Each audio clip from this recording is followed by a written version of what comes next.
Have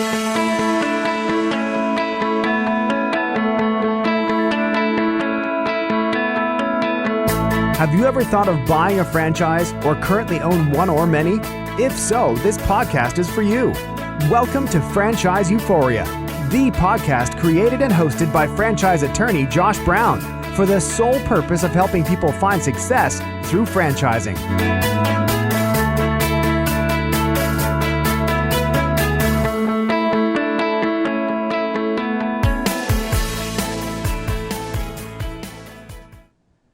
Hello and welcome to another episode of Franchise Euphoria. Today I am thrilled to have Emily Chase Smith on the show. Emily is a financial solutions attorney in California that works almost exclusively with entrepreneurs, and she is an entrepreneur herself. Among other things, Emily will discuss all the things that entrepreneurs hate to discuss, money issues, but are vital to the success of our businesses. Hopefully, my sincere goal is that you will come away from this interview with some good pointers on how to be financially smart and solvent. Hello, Emily, and welcome. Hi. Good. How are you? I'm doing great. How are things on your end? We're doing well over here. Well, you and I have known each other for, I don't even know, maybe a year or so now. Yeah, thereabouts. Yeah. I think I reached out to you initially because I was sort of searching around online, and I'm like, "Oh man, there's another attorney out there who's kind of does stuff online. That's pretty cool." Yeah, there's not a ton of us in the online space. Yeah. But so you and I have gotten to know each other, and I'm fascinated by what you do. I think what you do is absolutely vital. But before we dive into all that stuff, I'm just kind of curious if you would talk a little bit about your background, how you became an attorney, how you started working more with entrepreneurs, and just kind of tell your story. Well, it's a good thing I asked you how long the podcast was before we started recording, because that could be the whole podcast right there, you know. But you have a fascinating story.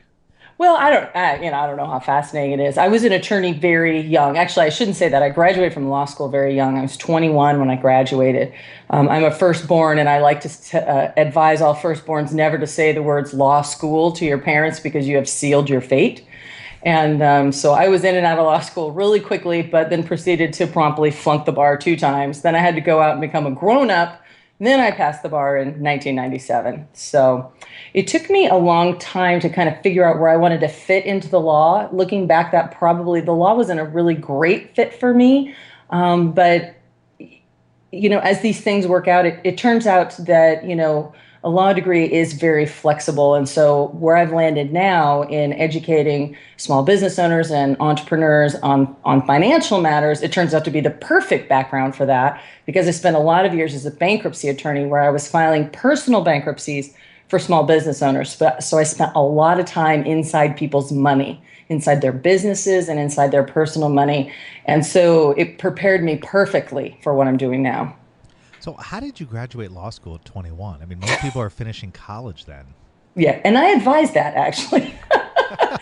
You know, it was one of those things where I had gone to a small school and I had done an overseas program in Hong Kong. And when I came back, I wasn't really a fit for it was Westmont College in Santa Barbara. I wasn't a really good fit to go back into there. So I was kind of bouncing around. And in California, we have one of the most rigorous bars in the state. But to kind of counterbalance that, we have non-ABA approved schools. That's the American Bar Association. So if you go to a non-ABA approved school, the idea in California is we'll let you get an education. You may or may not pass the bar. You know, the bar is really the standard for whether or not you're going to become an attorney. So it's a lot easier to get into law school in California and a lot harder to actually become an attorney, if that makes any sense. Oh, yeah, I know, because, you know, I don't even think I know an attorney in California that passed the bar the first time. Well, at my time when I was flunking it, JFK Jr. was flunking too. So people are like, oh, you're in good company. Oh, I have a friend of mine who went to, Michigan undergrad, and then went to Stanford and MIT and all, the Ivy Leagues and everything, and proceeded to flunk the bar the first Really? time. Well, part of it is too in California. It's almost, there's so many attorneys are trying to keep, it seems like, people away from it to a certain extent. And I mean, it's really challenging. And it's, I guess for those who don't know, I mean, every state has their own bar, and some states are notoriously harder than others. And California, I think, is one of the hardest, if not the hardest. Yeah, it's a tough one, and they keep the pass rate. The pass rate is based on percentages, so they never want the pass rate to go much over 50%. So that is just an artificial standard. Period. About half the people who take the bar at any given time are going to flunk it. See, that's crazy. I mean, I know in Indiana I think it's about a 72% pass rate. And so it's still nerve wracking for sure, Yeah. but definitely a much higher rate. So tell me about being a bankruptcy attorney, and tell me about dealing with, essentially helping people business owners work through that process. What was that like? You know, it's interesting. I intentionally, we had lived overseas, and when we moved back in 2009, I thought back through all the areas I had practiced in because we had been overseas for 5 years. And I thought, this is really an opportunity for me to come back to the US and really be very intentional about what I want to do. So I literally sat down and thought through all my former clients, all the firms I had worked for, because at that point I had been an attorney for 10 years. And bankruptcy kept kind of rising to the top because it's an area that you can take people that are really hurting and struggling and you can make it better. And there's a lot of areas in law that that's just not the case. You end up kind of just duking it out and everybody's bloody and nobody wins. But in bankruptcy, you can really move the needle for people. You can really be helpful. So I was very intentional about working in that area. And because I'm entrepreneurial, I think that was kind of the clients that I attracted. And then, once you start working with one kind of people group, you end up with the referrals and all that kind of thing, you end up working a lot with that kind of people group. And they're just my favorite people to work with, entrepreneurs and small business owners, because they move.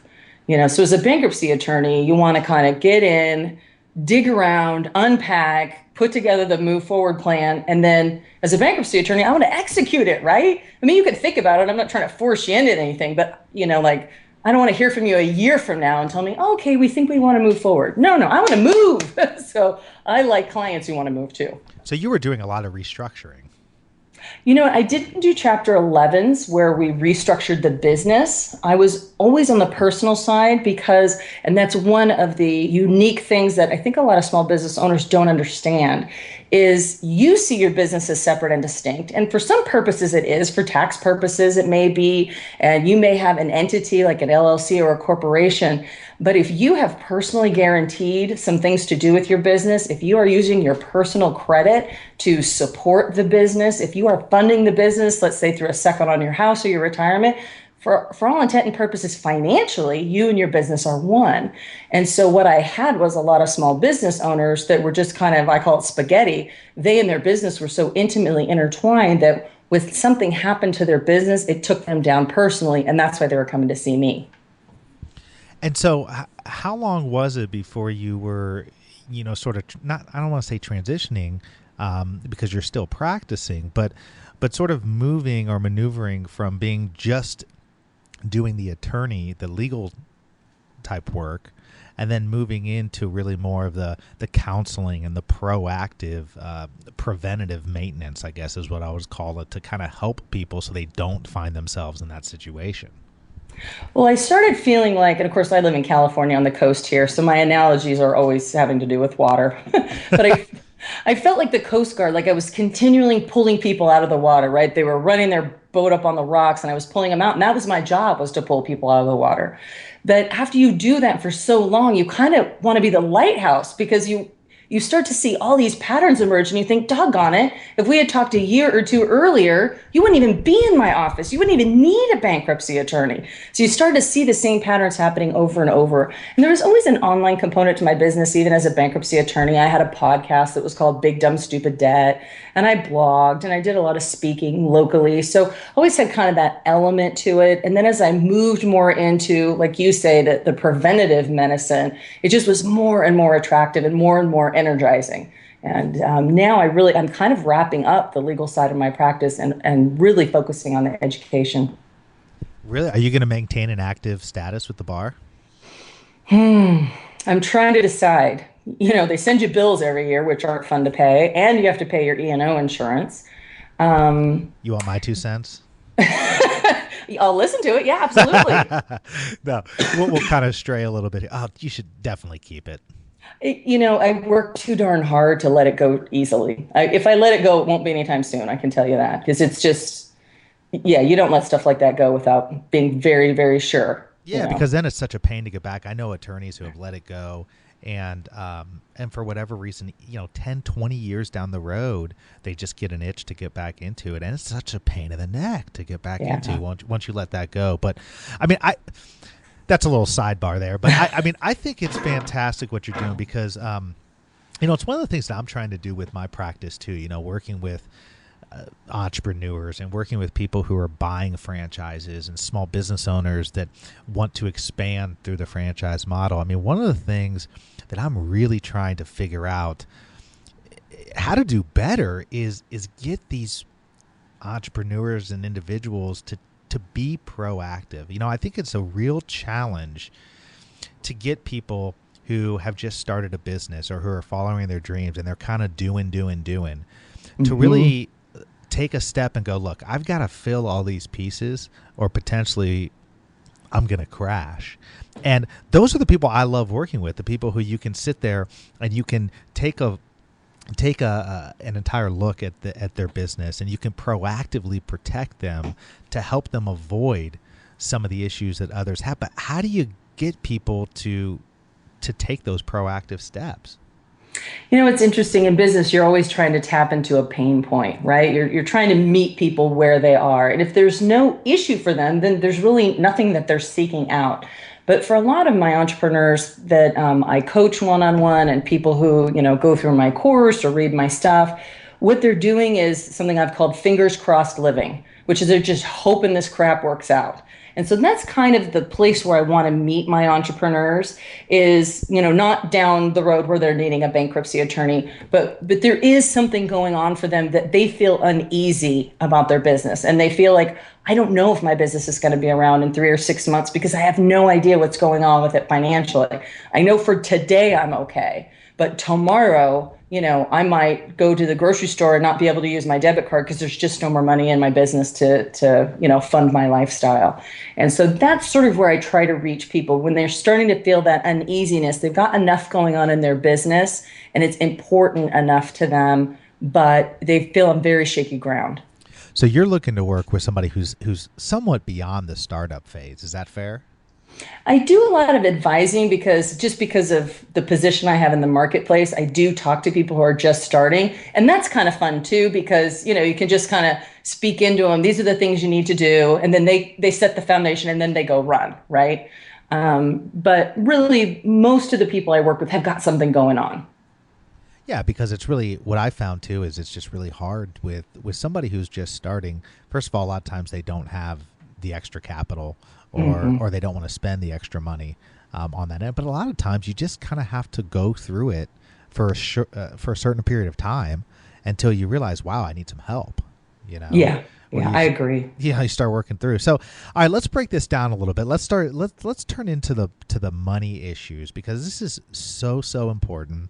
It's one of those issues that every single business owner, every single entrepreneur faces. We run businesses to ultimately make money, and obviously we want to do other things and we want to follow our passions, but you have to keep a business afloat, and the best businesses are run efficiently and profitably. So when you're working with somebody, where do you start typically? At first, like I'm presuming when you say working with somebody, like a one-on-one situation. Yes. Yeah. First, I always start to flesh out what is the long-term goal, because until we know where we're trying to reach, we don't really know what the path is. And I don't want to presume to know what my client's goal is because I'm a big thinker. But for some people, that's not really their goal. Their goal is I want a business that grows to a certain point because I'm looking for more personal freedom. So maybe I don't want to sit at the helm of something giant. Whereas other clients are like, I want it all and I want it yesterday. They've got huge, big dreams, and I'm sure you see the same thing. Some people want to own 1 or 2 franchises and some people want to own 100, Exactly. So we always start there. Where are you coming from? What's important to you? And where do you want to see this business going? Because if we don't start there, we're just kind of spitballing.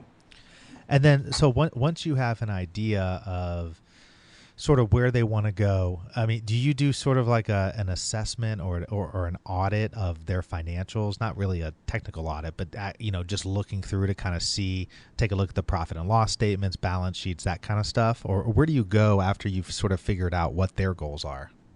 Yeah, then I need to see what's happening now. And so absolutely, we pour through that stuff together. And I help them understand it and help them understand how the financials in their business can actually guide their substantive business decisions. And that's really exciting for most people. I mean, it feels like numbers like, oh, I have a P&L and I'm just going to, for those of you listening who are uninitiated, a profit and loss. So what's coming in and what's going out. And I'm just going to throw it in a drawer because it's just maybe something I need for tax purposes. But inside that P&L is so much about what's going on in your business. So absolutely, we look at those together.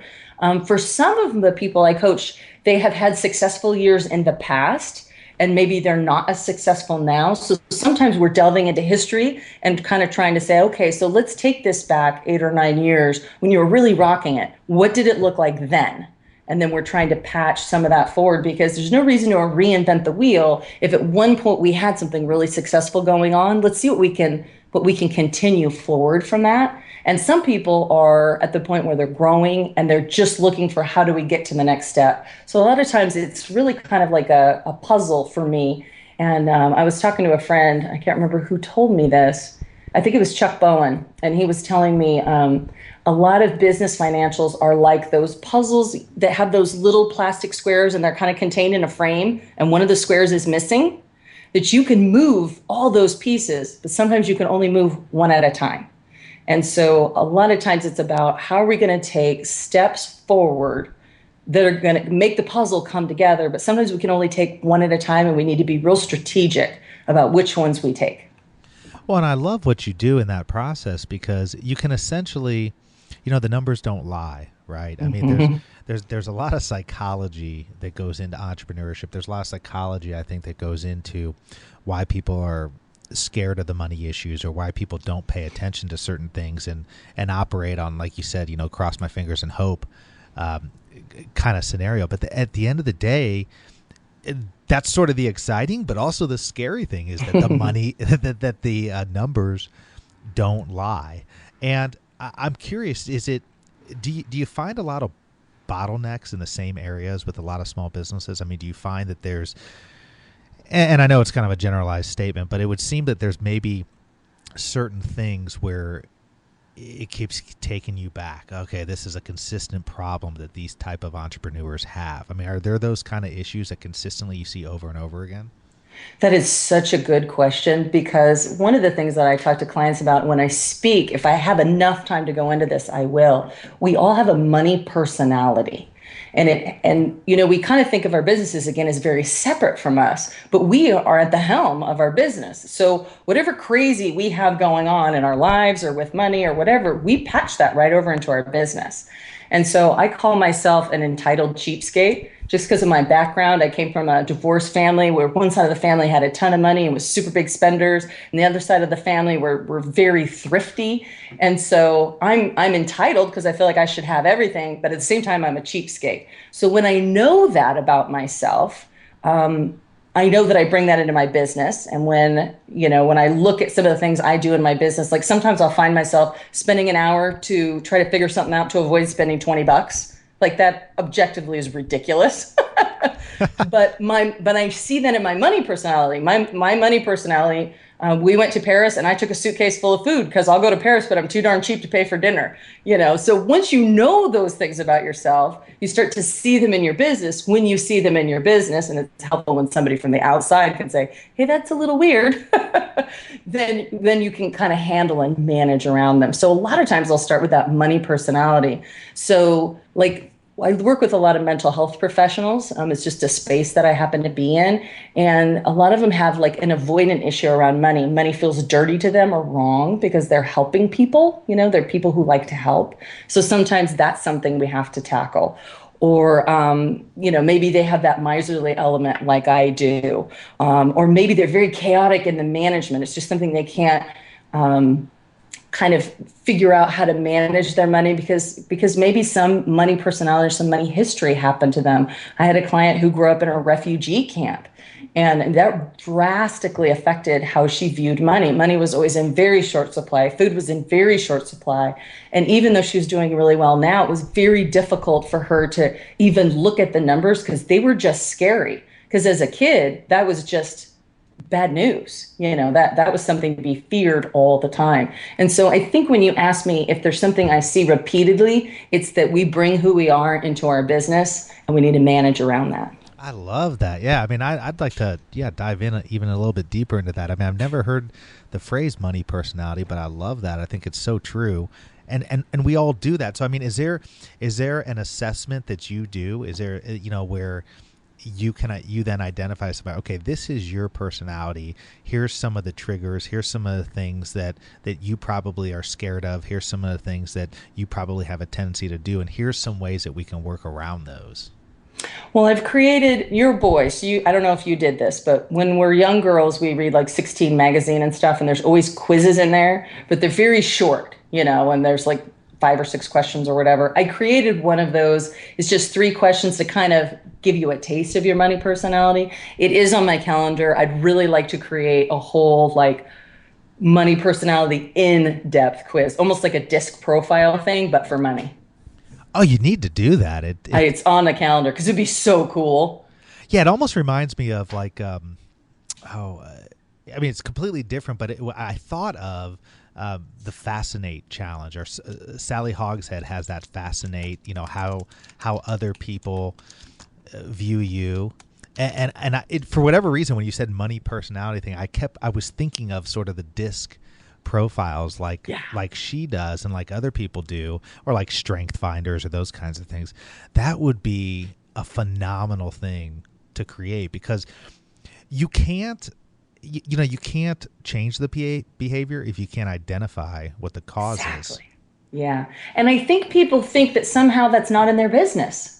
Sometimes when I present that idea to people, they're like, oh, no, but when I'm running my business, I'm perfectly sane and rational, and I don't have any money personality at all. You're like, you do, and so that's why I always share, here's my weirdness around money. Because if I can share my weirdness around money, maybe that'll make you feel more comfortable to say, okay, so we all have that. We all approach money in a certain way. And it might be the way we're raised. It might be some experiences we had since then as young adults. But we definitely bring that to the table in our business. So do you think it's possible, once you've identified your money personality or whoever you're working with, is it a situation where then you try to, can you change that, or are you just trying to work within the confines of who somebody is? Because, at the end of the day, most people are who they are, right? Yeah, I don't presume to be able to change anybody's money personality. I think that's, I'm just not good enough for that. It's kind of my thought. Like, that's a big challenge. But what I say is manage around it. So actually the other day I'm relaunching my podcast, and I want to, do some different things with it. And so I wanted some different music. And so I was looking through music, and I found some music I really liked, and it was $80. And so I thought, oh, $80, God, that's kind of a lot for podcast music. So I find myself, playing around on the internet some more. And then I realized, this is your money personality. Like, so you're going to spend the next hour or two and find music that costs $40. Was that a good plan, Emily? No, that's not a good plan. So I bought the $80 bumper music for my podcast. So once you know it, I'm not sure we can change it, but if we can get ourselves to kind of ping and say, oh, I'm doing that thing, then we can work around it. That's so great. Yeah. I mean, once you know what your tendencies are, then you can know what the triggers are. Mm-hmm. And then you can identify that. I really, really like that. So after we've got the long-term goal planning. We've got sort of what's happening now, your money personality, how diving into the details. And then is there another step in the process? Then we have to unpack really the details of what's going on in the business. And that's where, we get out the P&Ls, and we look at historically, and we look at what's going on today. We do a lot of cash flow projecting into the future, because most small business owners don't have that. That's part of that fingers crossed living, where they're just kind of hoping they'll make it through tomorrow. But if we can cash flow project for the next 12 months, we can get a lot of certainty in there. And we can say, oh, look, it looks like June is going to be a low month. Now it's March. Let's not wait till June to find out it's a low month and a scary month. Let's find out in March so we know what we're going to do. So that brings a lot of certainty. And when you can bring certainty and you know you're okay for the next 12 months, that frees up your creativity in business. That just makes your business a lot more fun, and it makes you much more able to bring your best self when you're not kind of waking up in the middle of the night worried about, am I going to be able to make payroll?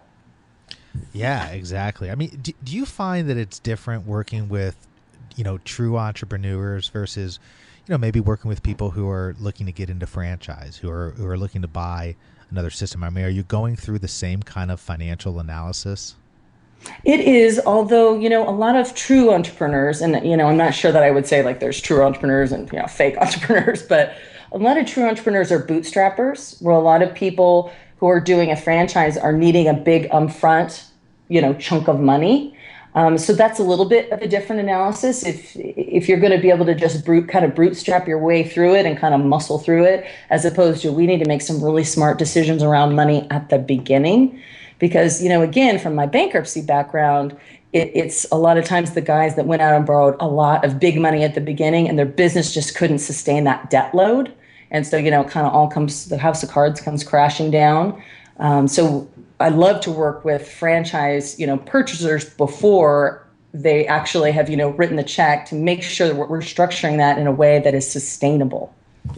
Yeah, I was just going to get to that. You segued perfectly into it. I was going to ask, it's challenging, I think, for a lot of franchise buyers. I mean, unless you are in the position where you already have all of the capital, maybe you've saved for a number of years and you're able to pull the money out in a smart way, or maybe you have capital from other means. A lot of times, you're right. I mean, franchise buyers it's an incredible amount of money up front that they're spending. And what I find is a big mistake that they make is they're undercapitalized. They're not factoring in the ramp up period when you get into franchising. And, I tell people they should have either the capital or the ability to get capital for a period of 6 to 9 months outside of their comfort zone. And I'm curious if you work with people on those issues, on that kind of analysis ahead of time. Absolutely. I don't know if you've heard that old adage about travel, take half as many clothes and twice as much money. Yes. So I say for business, it's twice as much time and twice as much money as you think it's going to be. So make your projections and double it, because, we're optimists. We wouldn't be business owners if we weren't optimists. You have to be a little crazy to think this is a good idea, right? And so we tend to think our idea is so fantastic and groundbreaking that it's just going to ramp up real fast and people are going to see what we offer to the world and we're going to be off and running. And if that happens, that is awesome. But you can't put yourself in the position that if that doesn't happen, you're dead in the water. And everything you've invested up until that point is gone. So that is a big consideration, is you have to be sure you have enough, I call it runway. You have enough runway to get your plane off the ground before you, run out and end up in the ocean. Yeah. And even, there's hiccups along the way. I interviewed a guy yesterday who owns several burger joints here in Indiana, and it's been on Man versus Food with Adam Richman. And it's a great business and brand.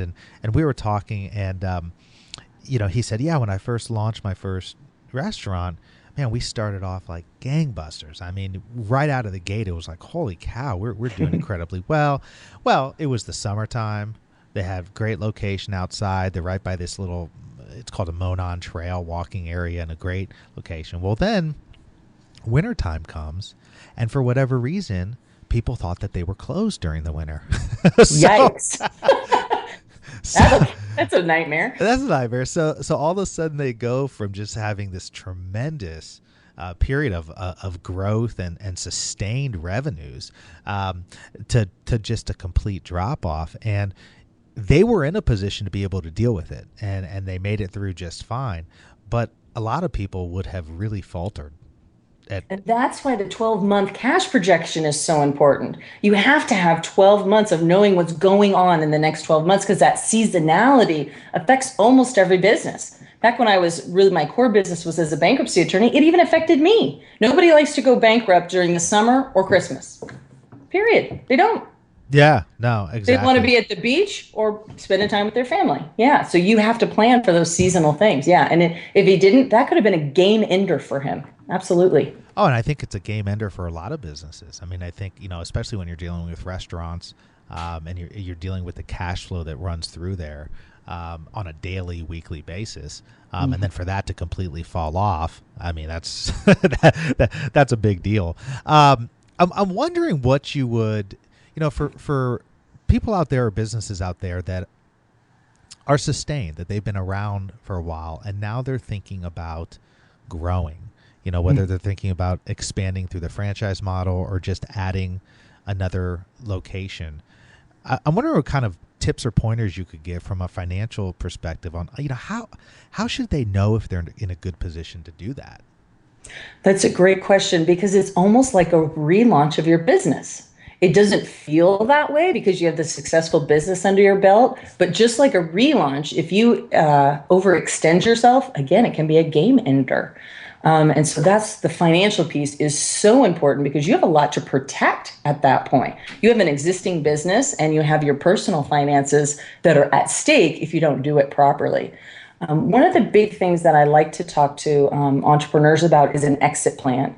And it sounds a little depressing, like, and I don't mean exit plan like somebody writes you a giant check and you ride off into the sunset. I mean an exit plan like, how far are you going to go with this business before you pull the plug?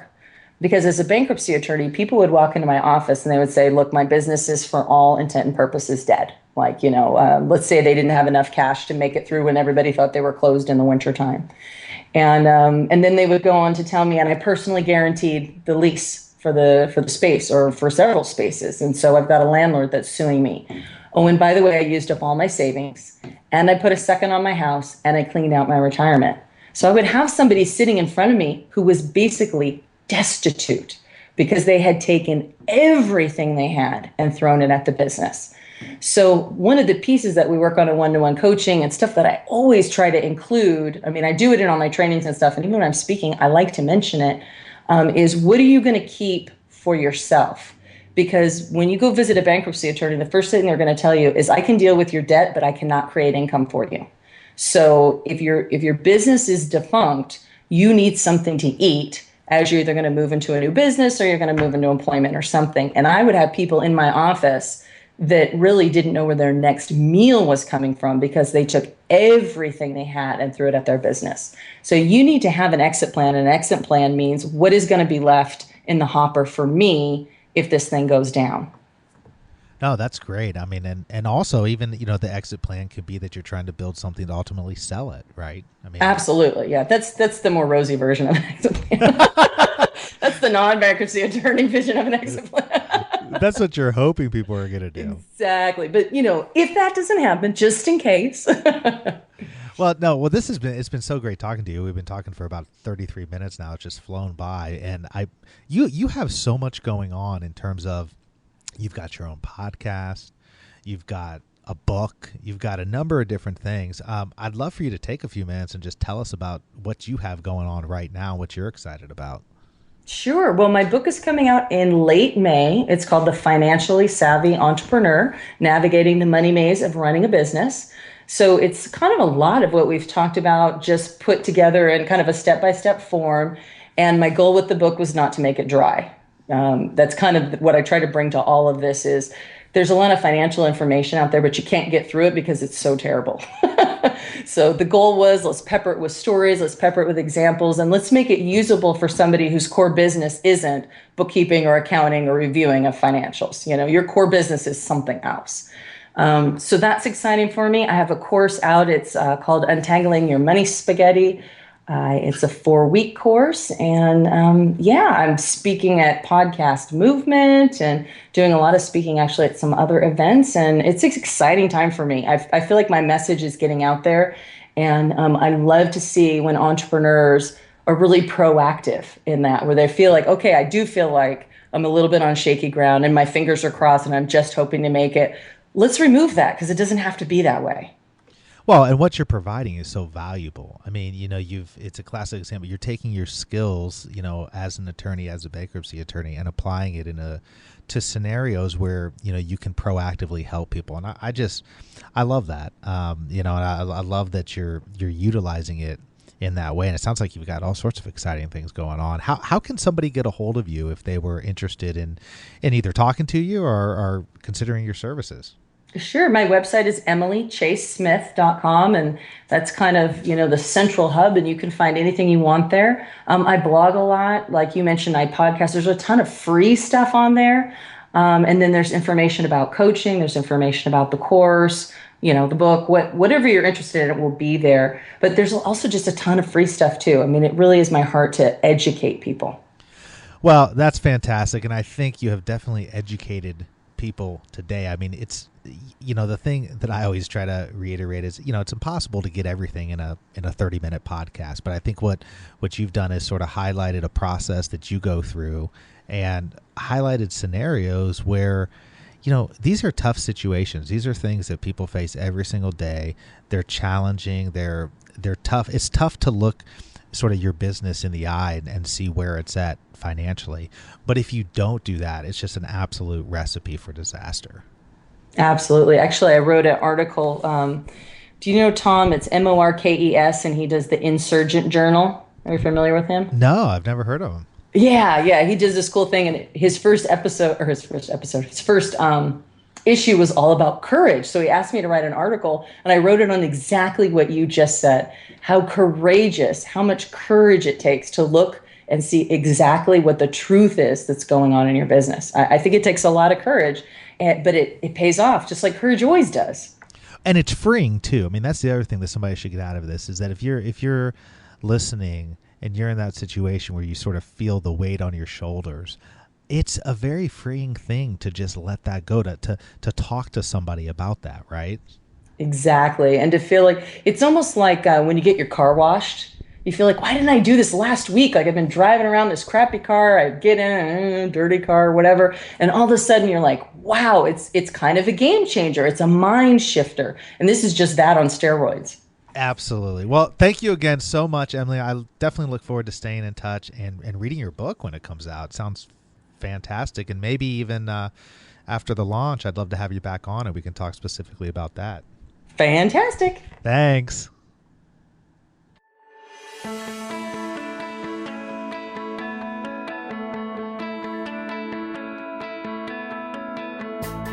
Thanks for being with us today on the Franchise Euphoria podcast. If you enjoyed this episode, please be sure to go to iTunes and provide a review. Also, please remember that although Josh Brown is a licensed and practicing attorney, nothing contained in this podcast should be construed as legal advice, because it is not. The information contained in this podcast is general and educational in nature, and none of it should be relied upon as legal advice. That being said, if you have questions for Josh and would like to contact him, please email him at josh@franchiseeuphoria.com. Thank you so much for listening, and we hope you tune in to our next weekly episode.